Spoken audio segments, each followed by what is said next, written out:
if your special interest or hyperfixation is something that is beneficial for society, you're seen as a genius, right? Steve Jobs, for example, very... We don't know if he's... Yeah, we don't know if he actually was neurodivergent. Like, I'm not aware that he was diagnosed with anything. But the way that his brain worked, because his focus and his fixation was on technology, something that is seen as better in society, he was seen as a genius. He was seen as a... an entrepreneur. He was seen as this amazing person, right? So if you take that brain, but they're like something a bit more obscure, trains, stamps. Well, that guy on TikTok went viral, that Francis something for Train Spotting, didn't he? And he was weird, but like in a cool way. Yeah, He made me want to watch trains. Yeah, but it's mad because then if your fixation of your focus is something that's not deemed beneficial for society, you're seen as weird, you're seen as nerdy, you're seen as like people look at you differently, like if you're a nerd, and it's weird because like being a nerd is cool, insofar that it makes you look good. If you're a nerd in terms of like this is for your own personal enjoyment, then you're seen as a bit weird, which I think is quite a telling thing about society. Like it's you're not seen as, you're only viewed favorably if the traits that you have can contribute to society in a way, or seen to contribute to society, so, which is but if you look at it on its own, like there's so many strengths. Like every type of brain has its strengths and has its challenges. So for example, like you said earlier, if I have a thought, I don't just have one singular thought. It's a thought that has a sub-thought that has a thought that has a thought that has a thought that has a thought, and it becomes like a landmine of information, like a spider web. But at the same time, if something's asked of me that doesn't fit neatly into that spider web, it's like, oh crap, like it's a lot more difficult. Yeah. So when we say like being, obviously if we go back to autism or something like that, when someone says, like, I'm just curious if you know this, when we say being on the spectrum, right? Because people might say, oh, he's definitely on the spectrum, or they're definitely on the spectrum, whatever. What classifies someone as autistic, or what classifies someone as just having those tendencies? Like, where do you draw the line when you're in the diagnosis? Yeah. So first of all, I hate the term. This might be a bit controversial. I hate the term when someone says, oh, well, we're all a bit on the spectrum. We're not all a bit on the spectrum, right? Because when we say, if we're all on the spectrum, then nobody's on the spectrum, right?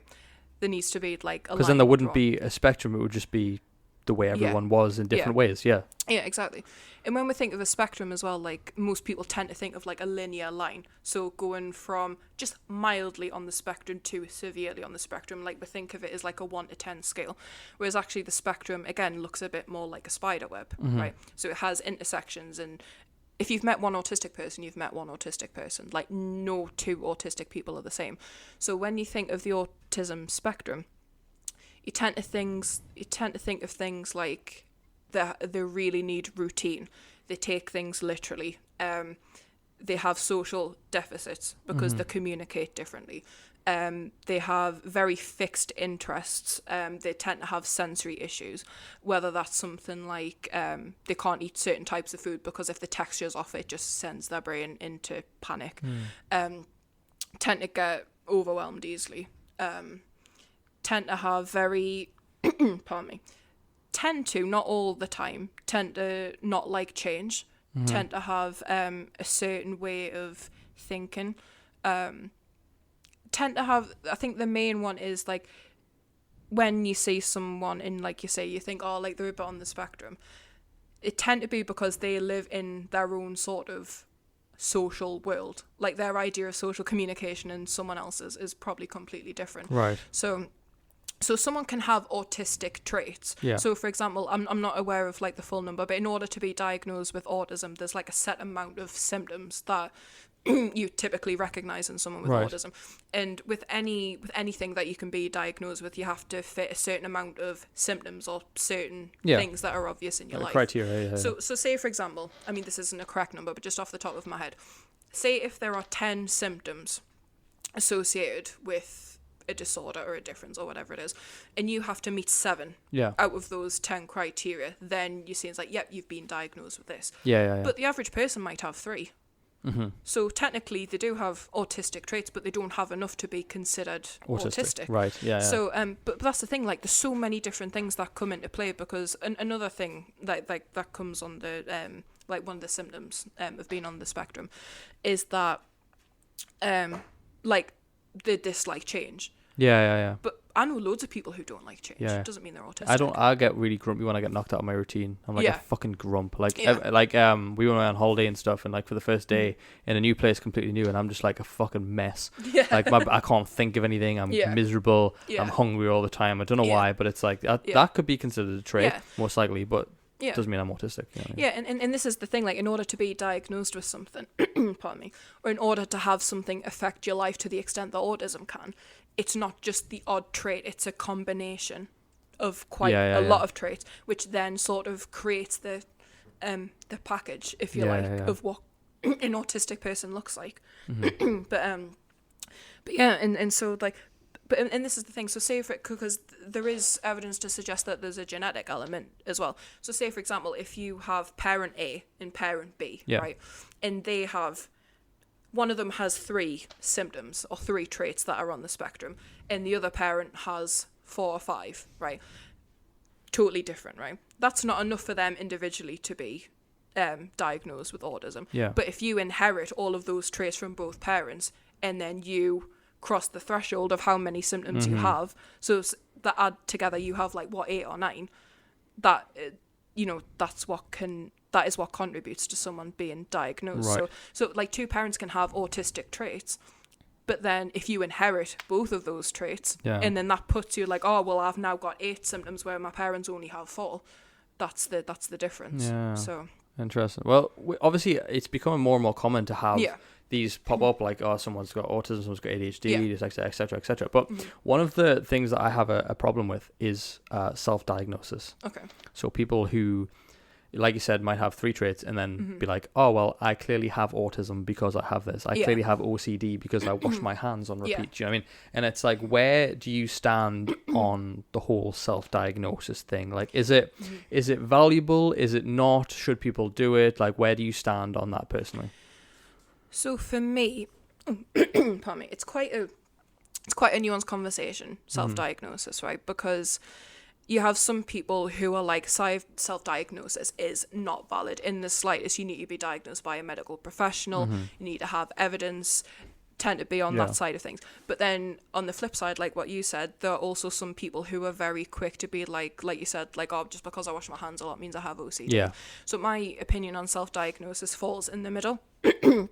So, for example, a lot of people don't have access to an assessment, put it that way, especially nowadays, especially if you live in a rural area.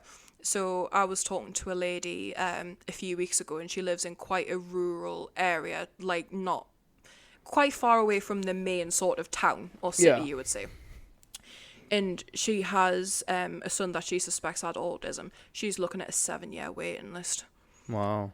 Like, for a diagnosis. And it's very clear, like, from the challenges that a little boy has, that, you know, this is clearly what it is. But because they don't have access to an assessment, to a they don't have that privilege of being diagnosed. In that case, self-diagnosis is needed, because, you know, if you think about any even like physical disorders or physical ailments, right? If you've got a broken leg and you walk around with a broken leg, it's not as if you don't have the broken leg until you're diagnosed. Like, you have it without a doctor looking at you saying, like, this is what you've got. So we need to sort of... so in that case, and especially if you look at people in America as well, because the American healthcare system is very, very different to ours. It is, and you have to pay. I mean, obviously, like, private diagnosis is a thing here, but in America, that's the default for everyone, unless you've got decent insurance. And so if you're from a working class family, you are not going to have the money to go to a top psychiatrist, right? So self-diagnosis for me is valid, because I think a lot of people, when they think of self-diagnosis, they think of what you just said, like, oh, I've watched one TikTok video and it said, like, oh, I'm using dysphoric, that means I have ADHD. And don't get me wrong, like, that does happen, like, those people do exist. But at the same time, I know a lot of people who are self-diagnosed ADHD, autism, OCD, depression, bipolar, like whatever it is. But it's because they have genuine reason to. They either don't have access to an assessment and they can't get diagnosed, or a lot of people are still living with their parents, and if their parents think they're absolutely fine, if you're under 18, you often need a parent's supervision, Yeah, you do, or you know, their approval or like their permission to have an assessment done. So a lot of people that I know who are self-diagnosed have rigorously gone through all the symptoms that they have researched things like the DSM, which is the diagnostic criteria for psychiatric disorders or whatever you want to call them, because they simply don't have access to an assessment. Yeah. And that's the thing though, like so if you know that you're very clearly different, so if you think you have ADHD or autism, but because you don't have the paper, you don't have it written down to say, yeah, this is what it is, it doesn't make your struggle any less hard. Just like I said, like with a broken leg, like just because you haven't had a doctor look at you and go like, yeah, that's a broken leg, it doesn't mean that you're not limping around. It doesn't mean that it doesn't hurt. So we need to try and strike a balance between self-diagnose and just because you meet one symptom or because you seem to have tendencies of one thing, and no, you definitely don't have this unless you have it written down. So I think self-diagnosis does get a bit of a bad rap in the media because 90%, I would say, like the vast majority of people I see who are self-diagnosed aren't self-diagnosing because they want to look cool, like they don't, because they want to look trendy. It's because they don't have the answers, and they know intrinsically that they have something, but because they don't have the access to medical care, to a psychiatrist, whatever it is, it's simply not an option for them. So I think those people, we need to really cut them some slack. Well, there's also those people, like you said there, that is exactly my next question, is it's very common for people to say, I've got this, you know, I've got ADHD, I've got autism, I've got dyslexia because I can't do this or that, and self-diagnose. But it's also becomes a huge part of people's identity. People identify a lot, obviously, rightly so, with their mental health or with any issues that they have. But do you think it's got to a point where it's almost like can be used as a scapegoat or an excuse or to look cool or for attention? Like, because obviously you look at the TikTok generation, nearly every other TikTok you scroll, someone's making a joke about their BPD or their depression or anxiety hit me today. And do you know what I mean? It's either... It's more common than we ever realize, or there's a vast majority of people who are doing it because they think they get something from it, or it's an excuse for a certain behavioral trait. Now, obviously, you don't know, right? Because it's like one voice gets lost in the wilderness. Like one person who has it is surrounded by 20 people who think it's cool to have it. You know what I mean? Like, what's your opinion on the sort of that culture? There's people that do say, I've got this, but they've got no diagnosis. They haven't looked into it as much. They've taken one thing and said, well, I must have this, and I'm going to make it a massive part of my identity specifically. Like, where do you stand on that? So for me, I mean, social media we have a lot to thank social media for in terms of awareness and diagnosis, because now a lot more people than ever are getting diagnosed with things that they previously wouldn't have known about because the awareness isn't there. So people very much use social media as a tool for those sorts of things. And I'll be honest, like social media played a part in me thinking, I might actually have this. So in that sense, it is very much a good thing.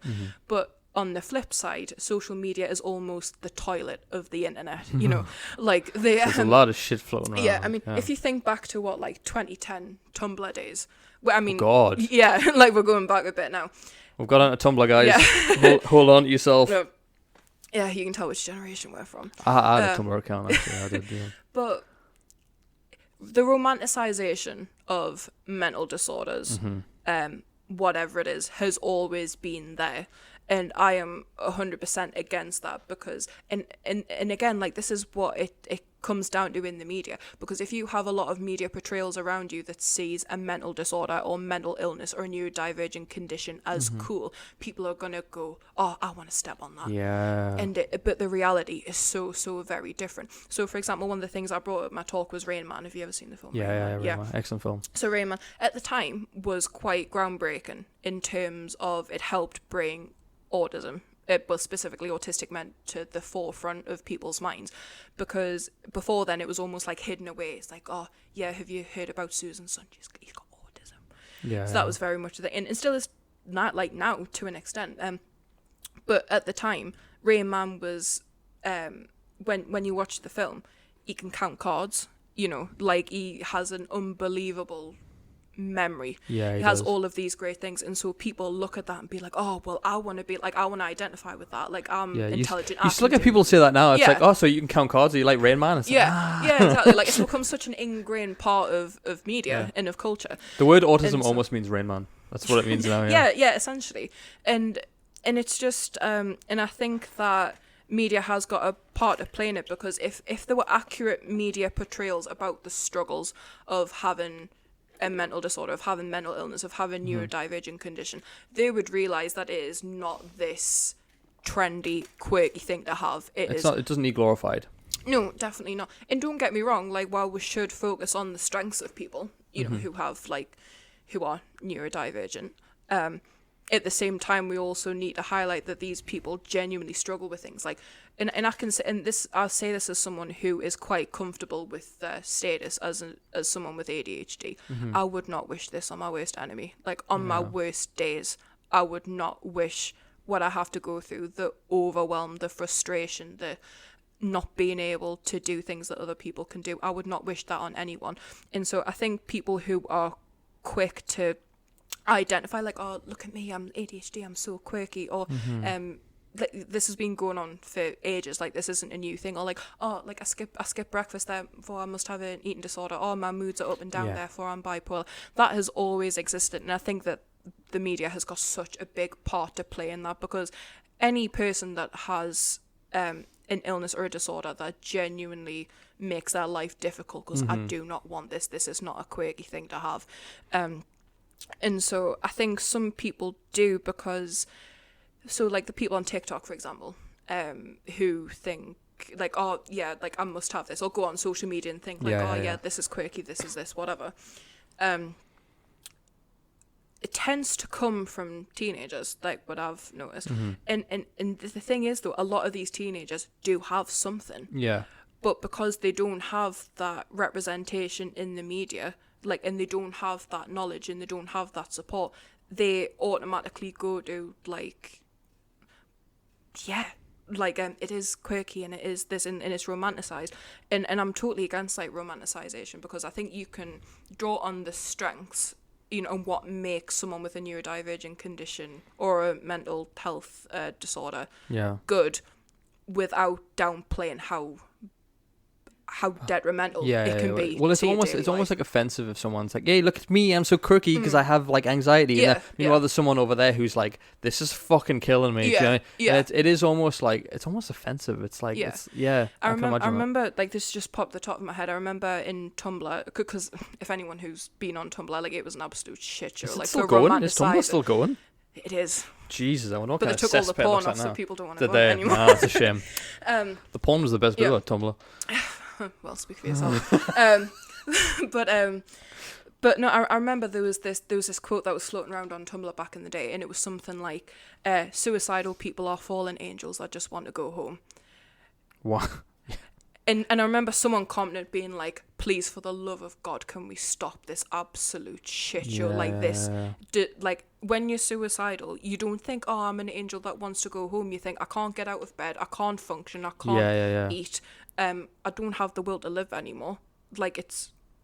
Well, there was a girl in the media recently, I remember seeing that, it was probably a couple of months ago, and she was, she committed suicide. I think she was only a young schoolgirl. She committed suicide, and when they went on social media here, she'd like saved, liked loads of those kind of quotes and images, glorifying suicide, glorifying depression, glorifying mental health. And it's great to have an awareness to it, but do not, for the love of fucking God, glorify it.